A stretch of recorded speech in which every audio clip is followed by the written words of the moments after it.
Pagador de Promessa é um filme que tem o feeling do seu momento, tem as questões do seu momento, tem uma discussão, inclusive, extraordinária no sentido de colocar um personagem não numa posição política definida, mas em meio a todas as posições políticas e afirmando a sua pessoal.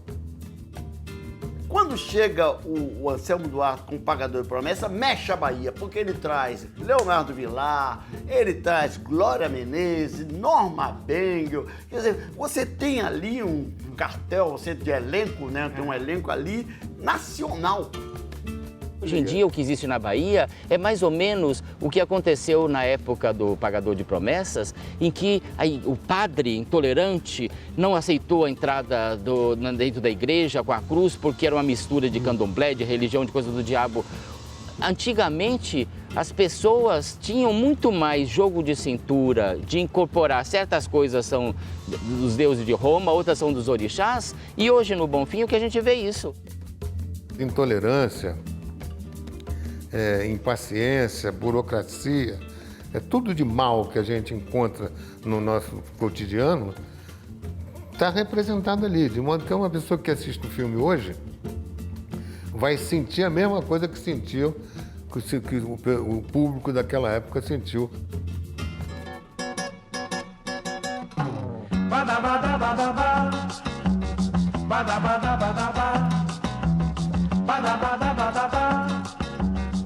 Essa obra-prima do cinema brasileiro começou a nascer ainda em 1959 com um belo texto para teatro de Dias Gomes, nosso grande teatrólogo, nosso grande novelista.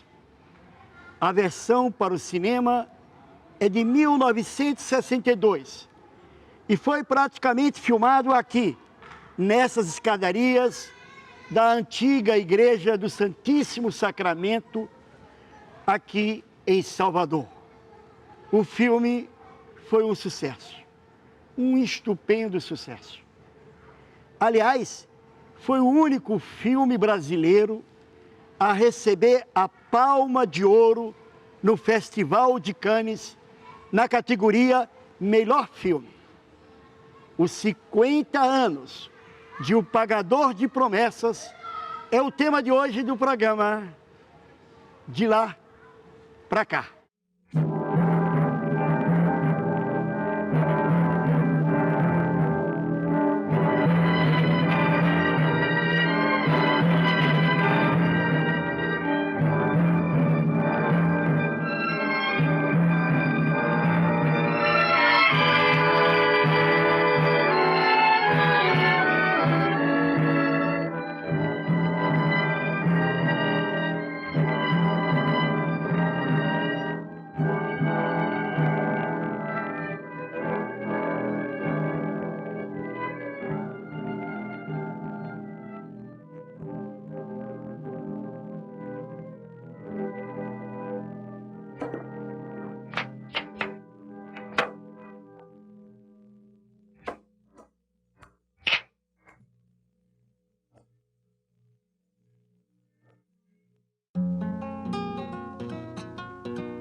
O Pagador de Promessas foi um sucesso no teatro, foi um sucesso no cinema, ganhou a Palma de Ouro de Cannes. Mas o que pouca gente sabe é que o filme também concorreu nesse mesmo ano ao Oscar de Melhor Filme Estrangeiro de 1962. Outra coisa que pouca gente sabe é que durante as filmagens na Bahia, essa equipe paulista foi muito ajudada por um jovem jornalista baiano que apresentou o prefeito de Salvador, que era Antônio Carlos Magalhães, que descobriu locações, que conseguiu licença do Corpo de Bombeiros, tudo isso sem ganhar um tostão furado e sem ter o seu nome nos créditos. Era o futuro cineasta Glauber Rocha.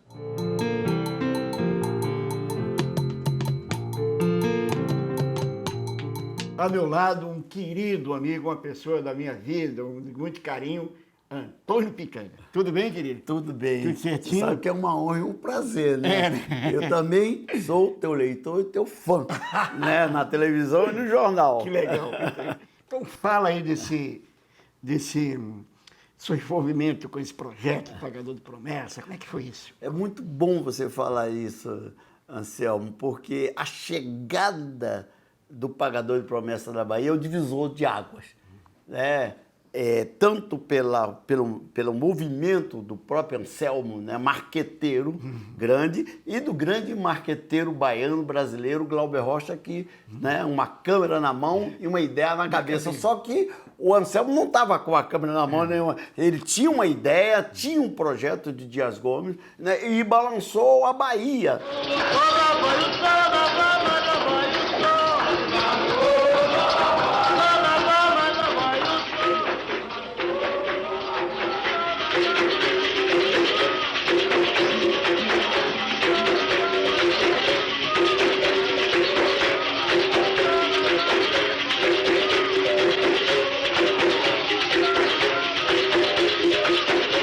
Eu me candidatei, me coloquei, né, já estava sendo lembrada pelo Anselmo por causa dos filmes baianos, né? E aí, mais uma coisa, um instrumento para mim que foi muito importante estar no Pagador de Promessas, que eu tinha jogado capoeira, eu fui aluno do Pastinha, o Pastinha já cego, né? Então eu jogava, eu sou angoleiro, que era angoleiro, jogava capoeira, angoleiro é a capoeira no chão, né? Para enganar Na o verdade, feitor. você era dali do Pelourinho, né? Do Pelourinho, nasci no Pelourinho. Já conhecia aquele caldo de cultura todo, né? Tudo a ver, tudo a ver. com a-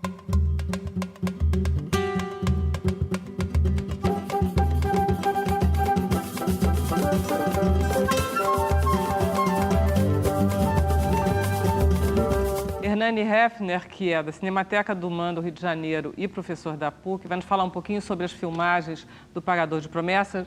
Mas antes, Hernani, conta para mim qual é a historinha. Pagador de Promessas é uma peça do Dias Gomes e acompanha a trajetória de um homem simples, de um pequeno camponês que enfim, tem um animal, um burro, e esse burro fica doente e ele vai a um terreiro de candomblé pedir a Inhansã ou Santa Bárbara para salvar o burro. O burro se salva e ele fez uma promessa: se o burro se salvasse, ele levaria uma cruz de madeira lá do lugar onde ele morava até uma igreja lá em Salvador e depositaria essa cruz aos pés da estátua da Santa.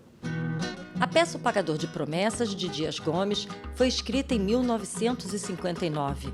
De todas as obras do dramaturgo, é a que teve mais adaptações para o cinema, teatro e televisão. Ele realiza essa jornada, mas quando ele chega em frente da igreja, ele descobre que o padre não vai permitir sua entrada. E aí começa toda uma situação, toda uma discussão, todo um confronto que, enfim, se desenrola ao longo do filme. Inhansã tinha ferido Nicolau com um raio, não ia voltar atrás por causa de qualquer bobagem. Foi então que eu me lembrei que Inhansã é Santa Bárbara e prometi que se Nicolau ficasse bom, eu levava uma cruz de madeira da minha roça até a igreja dela no dia de sua festa. Uma cruz tão pesada como a de Cristo. Tão pesada como a de Cristo? O senhor prometeu isso a Santa Bárbara. a Inhansã? É a mesma coisa? Não é a mesma coisa, não, senhor. Inhansã, mãe virgem dos cabelos d'ouro, ela desceu do céu num cordel de ouro. Inhansã, mãe virgem. Luiz Motti, enfim, um famoso antropólogo baiano e professor aqui da Universidade Federal da Bahia. Tudo bem, Luiz? Muito bem, Tudo Anselmo. certinho? O Pagador de Promessa, o tema central é a questão religiosa, a questão da intolerância religiosa. Mas especificamente aqui na Bahia, aqui em Salvador, fala um pouco sobre a convivência entre católicos e os negros, vamos dizer, de religiões africanas. A presença africana e dos seus descendentes na Bahia e, sobretudo, na cidade da Bahia, como era chamada Salvador, sempre foi notável, não é? Os brancos, quando muito, representavam 10, 20% no máximo da população. O resto tudo eram negros, mulatos, mestiços, mamelucos, caribocas, enfim, uma enorme pardos, uma enorme variedade. Inclusive os pardos tinham suas irmandades, seus regimentos, havia um orgulho de ser pardo, que era uma maneira dos afrodescendentes se distanciarem do resto da população negra, sobretudo africano. O pior não era ser negro, era ser africano. A Bahia é o coração, né, do misticismo. Essa mistura. Né? O candomblé, não tem um candomblezeiro né, que não vá rezar na Igreja Católica, que batize o seu filho na Igreja Católica. Quer dizer, o Dias Gomes foi muito feliz porque ele traz, né, no coração da discussão essa questão, né, da Igreja não aceitar a lavagem do Bonfim. Levou anos e anos, você vê. Então essa discussão, quer dizer, Santa Bárbara, né, Iansã.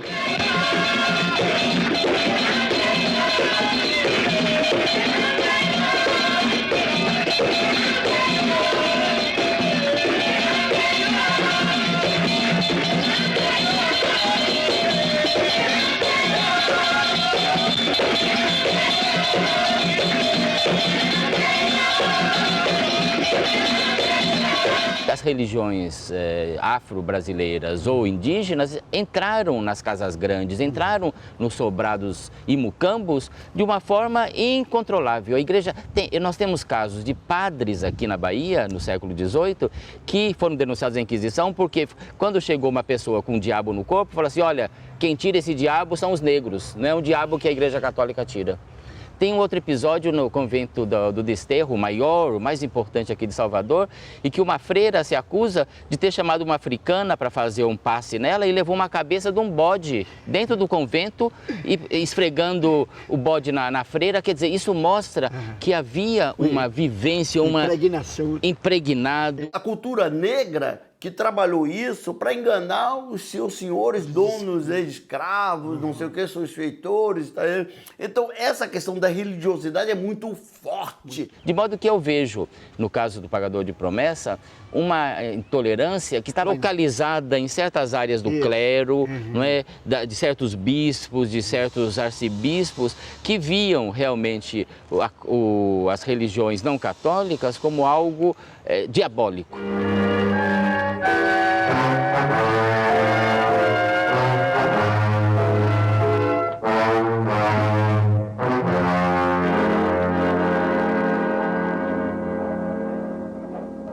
Venho aqui a pedido do Monsenhor Arcebispo, a fim de dar uma prova de tolerância da Igreja para aqueles que se desviam dos cânones sagrados.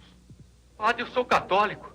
Não entendo muita coisa do que dizem, mas queria que o senhor entendesse que eu sou católico. Pois bem, vamos lhe dar uma oportunidade. Se é católico, renegue todos os atos praticados por inspiração do diabo e volte ao seio da Santa Madre Igreja. Como, padre? Abjure a promessa que fez. Reconheça que foi feita ao demônio. Atire fora esta cruz e venha sozinho pedir perdão a Deus. O senhor acha mesmo que eu devia fazer isso? É a sua única maneira de salvar-se. A Igreja Católica concede a nós, sacerdotes, o direito de trocar uma promessa por outra. Zé, talvez fosse melhor. Rosa, se eu fizer isso, estou faltando com a minha promessa. Seja Iansã, seja Santa Bárbara, estou faltando.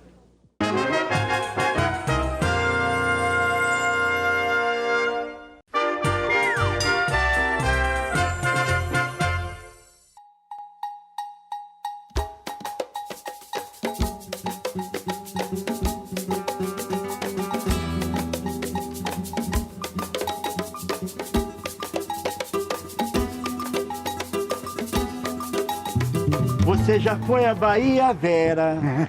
Pelourinho, Salvador, Bahia, não é aqui? É, exatamente. Estamos aqui para celebrar um grande filme brasileiro, ambientado aqui no Pelourinho, não é isso? Eu estava revendo o filme, estava vendo os atores falando, cada um com seu sotaque de origem, você nem percebe. Leonardo Vilar fala que nem paulista, Glória Menezes fala que nem paulista, Norma Bengel fala carioca.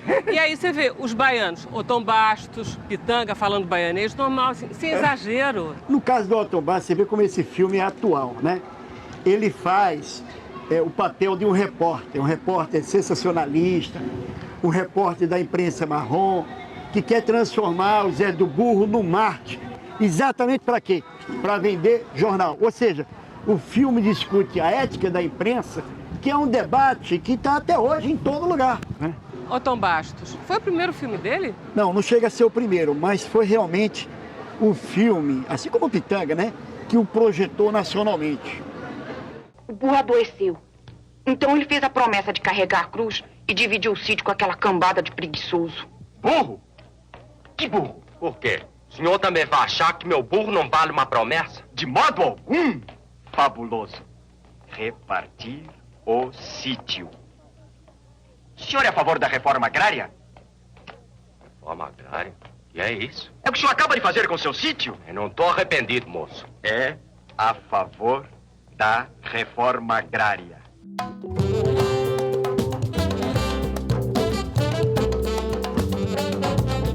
O cineasta Roberto Farias é o diretor de Assalto ao Trem Pagador, filme que foi feito em 1962, ou seja, exatamente no mesmo ano que o Pagador de Promessas.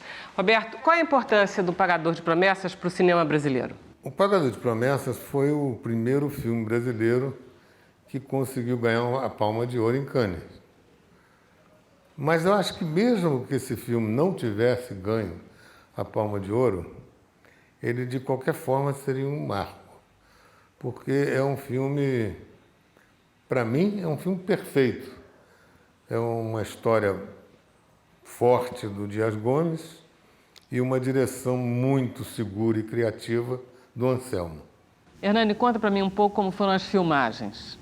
O Pagador foi quase uma odisseia, porque ele era um projeto acalentado pelo Anselmo Duarte há muitos anos.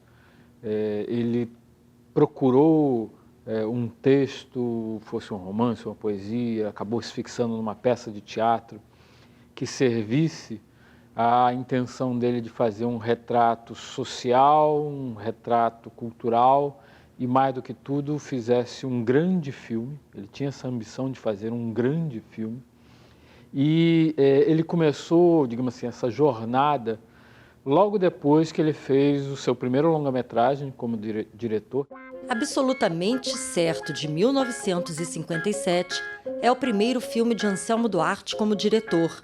Ganhou o prêmio Saci de melhor roteiro e trilha sonora. Conta a história de um rapaz que memoriza uma lista telefônica e participa de um programa de televisão de perguntas e respostas. O Anselmo, o primeiro filme dele, foi uma comédia. Era a experiência de quem queria primeiro sondar o mercado. Como é que ia ser a sua experiência passada, realizada numa obra. Então, na hora que ele fez o Pagador de Promessas, ele mostrou, quer dizer, ele teve uma equipe competente da Vera Cruz, com equipamento de última geração, e fez um filme de alta qualidade técnica. O Anselmo levou uma grande equipe para a Bahia. Ele era um homem que vinha do cinema de estúdio, tinha passado pela Atlântida, tinha passado pela Vera Cruz.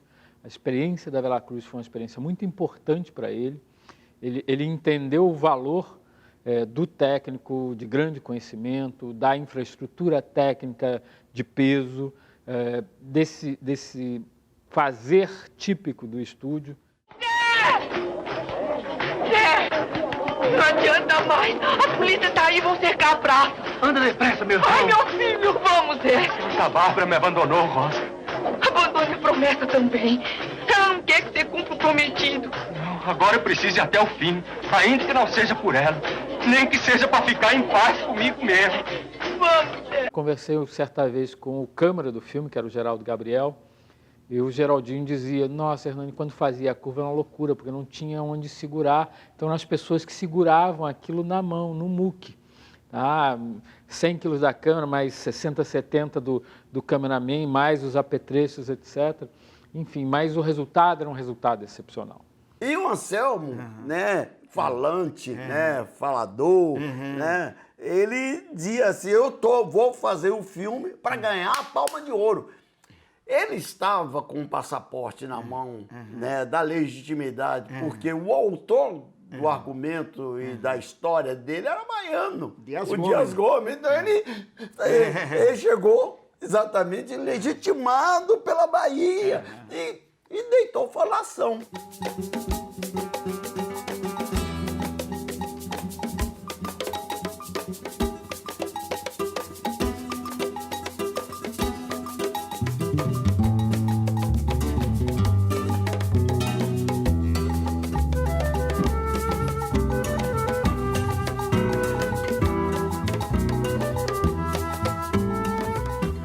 O Festival de Cannes rendeu-se, né, a essa obra, você entendeu? Que chamava-se La Parodonnée. Né? La Parodonnée, viva La Parodonnée! Os franceses lá em Cannes entusiasmados que foi um filme que veio por fora. A repercussão foi enorme, né?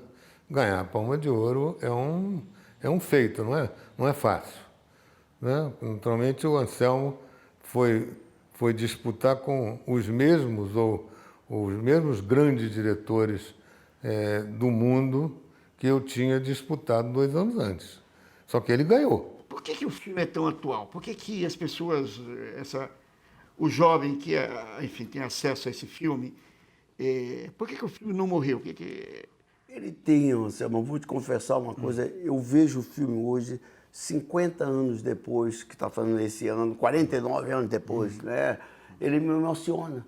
Né? O personagem que eu faço, que é o Mestre Coca, né, que é a favor dos fracos, né, dos oprimidos, né, naquela cena em que nós, os capoeiristas, defensor do Zé do Burro, e briga com a polícia, joga capoeira com a polícia e tal, né, e coloca o homem que morto, morreu, que ia pagar as promessas, dentro da igreja, isso comove, isso bate no ser mais... Né, um ser humano mais simples, mais sensível, tá entendendo? Porque é uma história que tem a ver com você, de alguma maneira, você se acha personagem daquela história.